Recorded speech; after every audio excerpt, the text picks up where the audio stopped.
Kalau kalian tetap bertahan, kalian akan memperoleh hidupmu. Shalom semuanya, kembali lagi di 365 hari kabar baik. Dan hari ini bacanya di Injil Lukas 21, 12-19. Pada waktu itu Yesus berkata kepada murid-muridnya, akan datang harinya kalian ditangkap dan dianiaya. Karena namaku kalian akan diserahkan ke rumah-rumah ibadat, dimasukkan ke dalam penjara, dihadapkan kepada raja-raja dan para penguasa. Hal itu akan menjadi kesempatan bagimu untuk bersaksi. Sebab itu tetap teguhlah di dalam hatimu. Jangan kalian memikirkan lebih dahulu pembelaanmu. Aku sendirilah yang akan memberi kalian kata-kata hikmat, sehingga kalian tak dapat ditentang atau dibantah lawan-lawanmu. Dan kalian akan diserahkan juga oleh orang tuamu, saudara-saudaramu, kaum keluargamu, dan sahabat-sahabatmu.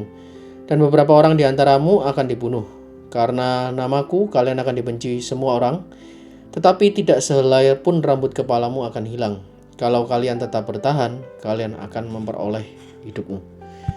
Demikianlah Injil Tuhan, terpujilah Kristus. Nah, teman-teman, 2 poin hari ini seperti biasanya. Kemarin sempat hiatus sebentar ya, karena suaranya hilang ya. Beberapa awal ini ya, sulit menelan, tapi puji Tuhan ini sudah kembali. Jadi 2 poin. Yang pertama, ternyata menjadi murid Yesus itu tidak mudah. Mudah dibicarakan, ya perlu perjuangan untuk dihidupi ya. Di sini poin yang pertama adalah akan ada penderitaan. Nah, hari-hari ini mungkin kita tetap mengikut Kristus, kita berdoa, kita tetap menyembah Tuhan ya dalam pujian dan penyembahan, dalam kebenaran firman, tapi masalah yang ada di hadapan kita tetap ada. Tapi tantangan itu tetap terus ada.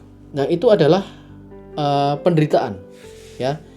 Banyak sekali kegerakan kristenisasi atau Kristen ya, yang fokusnya tidak ke penderitaan, tapi fokusnya adalah ke berkat-berkatnya atau ke kemakmuran. Tapi di hari ini Yesus mau mengingatkan bahwa kita kalau mengikut Dia harus menderita.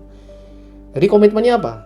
Apapun penderitaan kita, mungkin kita lagi dalam penjara. Penjara ini bukan secara fisik, tapi mungkin kita lagi ada dalam penjara, suatu hal atau tempat atau situasi di mana kita tidak merasakan kebebasan itu. Tapi tenang aja, penderitaan itu Tuhan udah atur. Mungkin hari ini kita sedang dihadapkan, ditangkap dan dianiaya. Kita mengalami penderitaan. Tapi jangan khawatir, karena di poin yang kedua yang paling penting adalah tetap teguh di dalam hatimu. Dan kita nggak perlu mikir apa yang terjadi dalam kehidupan kita, karena Tuhan yang sudah taking care setiap apa yang kita perlukan. Bahkan di sini Tuhan bilang kita nggak perlu mengandalkan kekuatan kita sendiri melalui kata-kata kita, tapi kita mengandalkan kekuatan Tuhan melalui kata-kata hikmat yang diberikan dalam diri kita pada saat penderitaan itu terjadi. Jadi pertolongan Tuhan itu bukan di luar setelah masalah selesai atau gimana, tapi justru di dalam penderitaan itu pertolongan Tuhan itu ada. So, berbahagialah kita ketika kita mengalami penderitaan bersama dengan Kristus, karena di detik itulah, di waktu-waktu itulah Tuhan menyertai kita dengan hikmatnya ya.